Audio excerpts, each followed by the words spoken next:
মা হওয়ার পর শিখেছি কিভাবে 1 ঘন্টার গোসল 5 মিনিটে করতে হয়। মা হওয়ার পর শিখেছি কিভাবে রাতের পর রাত না ঘুমিয়ে কাটাতে হয়। মা হওয়ার পর শিখেছি কিভাবে হাজারো কষ্ট দাঁতে দাঁত চেপে সহ্য করতে হয়।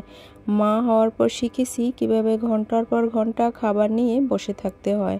মা হওয়ার পর শিখেছি কিভাবে খাবার না চিবিয়ে শুধু গিলতে হয়। মা হওয়ার পর শিখেছি কিভাবে ভুলতে হয় আমিও কারো আদরের মেয়ে ছিলাম।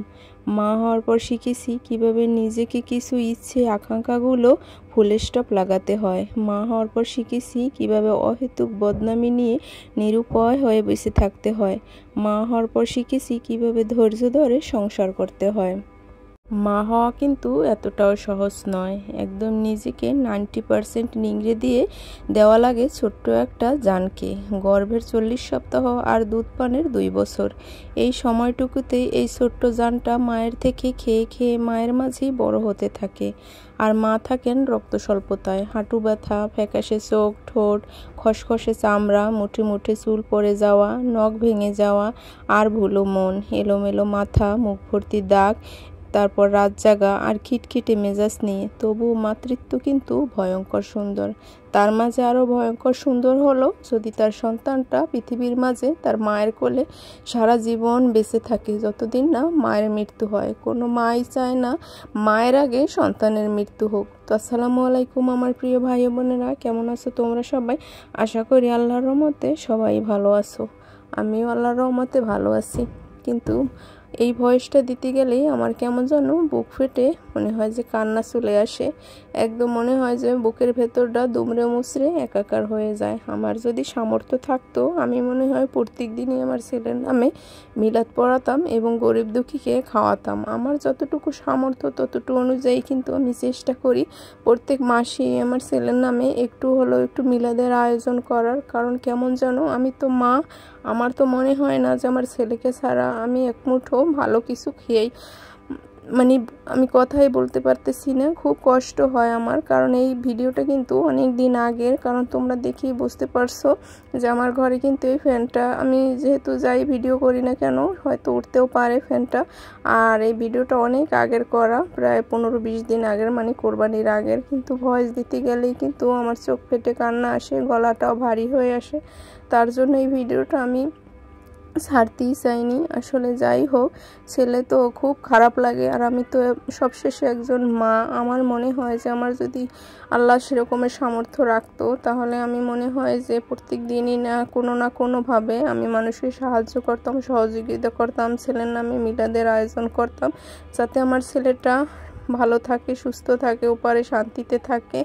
আর ওর তো কোনো পাপ নেই, আল্লাহ তাআলা ওকে নিশ্চয়ই ওকে জান্নাতের পাখি হিসেবেই ওই জায়গায় ভালোই আছে। কিন্তু মায়ের মন তো, আমি মনে করি যে আমি যদি এরকমের করতে পারতাম আমার ছেলের জন্য তাহলে মনে হয় আমার পরাণটা শান্তি পেত, আমার ভালো লাগতো। কারণ যাই হোক, ছেলে যার হারিয়ে যায় বা যে কোনো সন্তান যদি একটা মায়ের বুক খালি করে চলে যায়, সেই মাটাই কিন্তু বোঝে যে সন্তান হারানোর কী বেদনা। কথায় বলে না, দেহের মৃত্যু হলে সবাই কাঁদে, কিন্তু মনের মৃত্যু হলে শুধু নিজেকেই কাঁদতে হয়।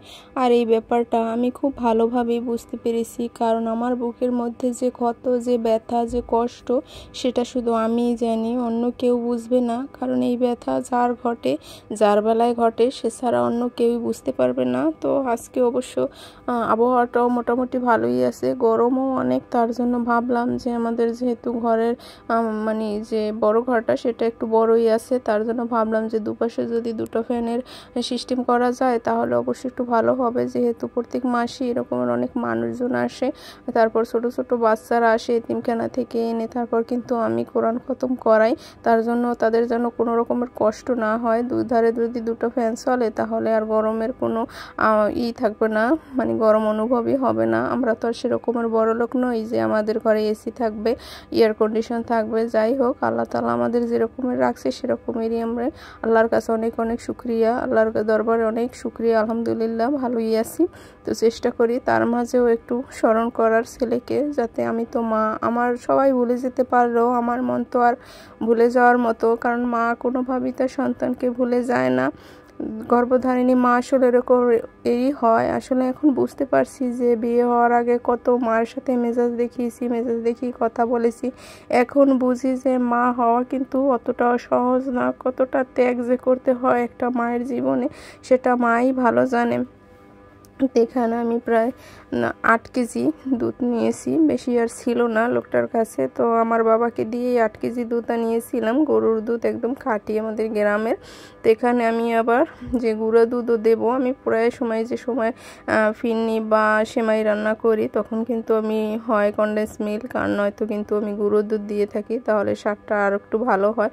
তো একা হাতেই যেহেতু ভিডিও করতে হয় অনেকটাই কষ্ট হয়, কারণ একা হাতে ভিডিও করতে গেলে হয়তো একটু কাপা কাপা ওঠে ভিডিওটা, হাত নড়ে, কিন্তু কিছুই করার নেই। যাই হোক, যেহেতু এই জগতে ঢুকে গেছি তো প্রত্যেক দিনই কোনো না কিছু ভিডিও আপলোড করতেই হবে, তা না হলে কিন্তু চ্যানেলটা বসে যাবে। তার জন্যই যা পারি সেটাই কিন্তু ভিডিওর মাঝে তোমাদের সাথে শেয়ার করি। তো আগেই একটা কথা বলি, যদি ভিডিওটি তোমাদের কাছে একটু হলেও ভালো লেগে থাকে তো আশা করি সবাই তোমরা একটু সাপোর্ট করবে, লাইক কমেন্ট শেয়ার করতে ভুলবে না। আর অবশ্যই আমার ছোট্ট ছেলেটার জন্য তোমরা সবাই দোয়া করবে যাতে আল্লাহ তাআলা ওকে ভালো রাখে সব সময়। তো আমি ওই চুলায় তো দুধ জাল করতেছিলাম, আর ফাঁকে ফাঁকে এসে ফ্যান কত দূর লাগানো হয়েছে, কি কাজ করতেছে সেটাই আবার একটু একটু এসে দেখে যাচ্ছি, কারণ আজকে দিনই মিলাদ, আবার আজকে ফ্যানটা লাগানোর কথা ছিল। তো আগের দিন লাগানোর কথা ছিল, সময় হয়নি, তার জন্য লোকটা আসতে পারেনি। ও আমাদের খুব পরিচিত, আমাদের যখন কোনো কারেন্টের লাইনে সমস্যা হয় বা নতুন কোনো কারেন্টের কাজ করতে হয় তখন ওকে দিয়ে সব কিছু করানো হয়, তাই ও আর গতকালকে সময় পায়নি। তা আজকে বলছে যে সকাল সকাল এসে আর লাইনটা ঠিক করে দিয়ে যাবে। তো যাই হোক, এখন যদি দুধ আমি জাল না করি, কারণ যদি নষ্ট হয়ে যেতে পারে বা ছানা কেটে যেতে পারে, তার জন্য ভাবলাম যে আস্তে আস্তে জালটাও জ্বলুক আর দুধটা বলক চলে আসুক, তাহলে ভালো হবে, কোনো সমস্যা হবে না, আমি নিশ্চিন্তে থাকতে পারবো। আর এই ফাঁকে আমি চালটাও ধুয়ে রেখেছি। তো সব কিছু তো আর ক্যামেরায় বন্দি করা সম্ভব না, মাঝে মাঝে স্কিপ করেও কিন্তু অনেকটা কাজ করতে হয়, কারণ এতখানি দুধ জাল করা কিন্তু অনেকটা সময়ের ব্যাপার। আর বন্ধু চুলাতে কিন্তু তাপ একটু কমই লাগে, আর সেটা কিন্তু তলাই লাগে, আর যেহেতু বড় পাতিল, আর দুধ জাল করতে করতে কিন্তু মানে বলক ওঠার আগে কিন্তু মোটামুটি বলক উঠে গিয়েছিল। তো তার ফাঁকে আমি চালটা দিয়ে দিয়েছি, কারণ এই চুলায় জাল জ্বলতে অনেক সময়ের দরকার। আর এখন যদি আবার সেই মানে বেশি জাল করি, আবার যদি সেই চালের জন্য আবার অপেক্ষা করি তাহলে হয়তো দেরি হয়ে যাবে, যেহেতু সময় নেই, তার জন্য আবার দুপুরে রান্নাবান্না করতে হবে। তো এক চুলায় কিন্তু আমি অন্য এক পাশে ভাতটাও বসিয়ে দিয়েছি, আস্তে আস্তে হতে থাক, আর অন্য পাশে কিন্তু চুলার জাল অনেকটাই কম লাগে। আর যেহেতু এই চুলায় বেশি রান্নাবান্না, তো অনেক লাকড়ি দিয়েছি যাতে একটু তাড়াতাড়ি বলক চলে আসে।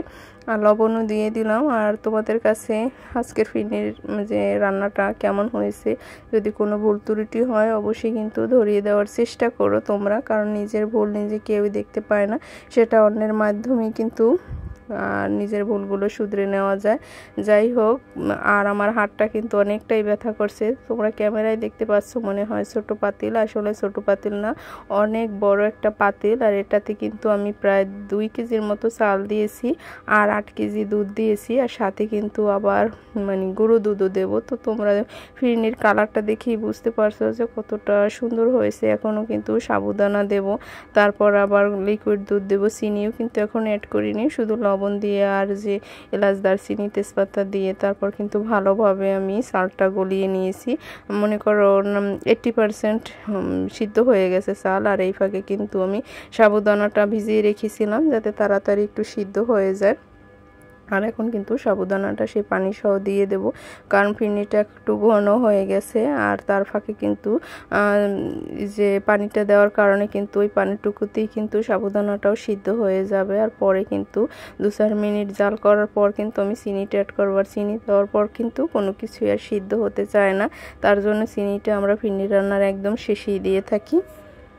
আর আমি যেই ফিরনিটা রান্না করছি আমার যে কি পরিমাণ খারাপ লাগতেছে আমি বোঝাতে পারবো না, যার জন্য এত আয়োজন সেই কিন্তু কাছে নেই, মানুষের জীবনই হয়তো এরকমের। আর আমার ছেলেটা কিন্তু মিষ্টি জাতীয় জিনিস খেতে খুব পছন্দ করতো, আর যখন ও বেঁচে ছিল আমিও চেষ্টা করতাম মাঝে মাঝে ওর জন্য এরকমের অল্প করে একটু ফিরনির আয়োজন করতে, একটু দুধ দিয়ে বেশি করে সেমাই রান্না করার জন্য। আমার খুব খারাপ লাগে আসলে, আমি তখন কিন্তু কান্না করতেছি, জানি না চোখের পানি আর কাহিনীতে কিন্তু একাকার হয়েও যেতে পারে। আল্লাহ তাআলাই ভালো জানে। কারণ যে মাঝে মধ্যে কেমন যেন একটা ভেতর থেকে খারাপ লাগা সৃষ্টি হয়, মন চায় সব কিছু রেখে কোথাও চলে যাই, যেখানে গেলে মনের মধ্যে থাকা সকল দুঃখ কষ্ট আর অনুভব করতে পারবো না। কিন্তু সেটা তো আর সম্ভব না। মানুষ মাত্রই কিন্তু যে কেউ বেঁচে থাকার জন্য পৃথিবীতে আসে না, সবাইকে একদিন চলে যেতে হবে। আমি যদি মাঝে মাঝে ভাবি আমারও তো মেয়ে আছে, আমার ছেলেটার জন্য আমার ছোট মেয়েটাকে আমি অনেক অবহেলা করেছি। যাই হোক, ও সুস্থ আছে, এটার জন্যই আল্লাহর কাছে শুকরিয়া। আবার আমি যদি আমার সুস্থ মেয়েটার জন্য আমার ছেলেটাকে অবহেলা করতাম, তাহলে অনেকেই বলতো যে অসুস্থ দেখে ওকে অবহেলা করছে, এখন সুস্থ একটা বাচ্চা হয়েছে, তার জন্য হয়তো মেয়েটাকে পেয়ে ছেলেটাকে এরকমের অবহেলা করছে, অনাদর করছে, ছেলেটার উপরে তুচ্ছ তাচ্ছিল্য করছে। কিন্তু আমি কোনোদিনও বলতে পারবো না, আর আমাকে যারা দেখছে বাস্তবে, আমার যে আত্মীয় স্বজন, তারা কেউই বলতে পারবে না যে আমার সুস্থ মেয়েটা হওয়ার পর আমি আমার ছেলেটাকে কোনো রকমের অবহেলা করছি। বরং আমার ছেলেটার জন্য আমার মেয়েটাকে তুচ্ছ তাচ্ছিল্য করছি। কোনোদিন ওকে বুকে নিয়ে কখনো 10 মিনিটের জন্য কোথাও যাইনি, হাঁটিনি, কখনো এরকমের হয়নি। শুধু খাবারের সময় ওকে রাখতাম, এছাড়াও অন্যের কাছেই বড় হয়েছে, অন্যের কাছেই মানুষ হয়েছে। একদম ছোট ছোট 2টা বাচ্চা, আসলে পালা যে কতটা মুশকিল একটা মাই জানে, সেটা অন্য কেউ বুঝবে না। কারণ একটা ছিল অসুস্থ বাচ্চা, আর একটা আবার ছোট বাচ্চা।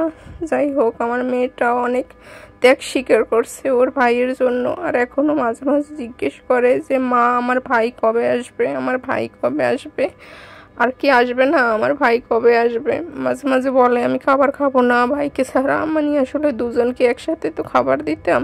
আমার ছোট্ট মেয়েটা কিন্তু ছোটোবেলা থেকেই যখন একা একা খাওয়া মানে শিখছে, তখন কিন্তু একা একাই ওকে খাবার দিতাম সামনে। মনে করতাম যাক নষ্ট হয় হোক, তাও যদি 2-4টা দানা ওর পেটে যায় তাতেই চলবে। আর আমি এবার আমার ছেলেকে, ও তো কখনোই একা হাতে খেতে পারতো না, ওকে আমি নিজের হাতে খাইয়ে দিতাম। আর আমার ওই যে ছোটো মেয়েটা, ও পাশে বসে থাকতো, ওর খাবার ও নিজে একা একা খেত, বা মাঝে মাঝে ওকে একটু খাইয়ে দিতাম। কিন্তু অনেক কষ্ট হতো, অনেক পরিশ্রম গেছে আমার জীবনটার উপর দিয়ে।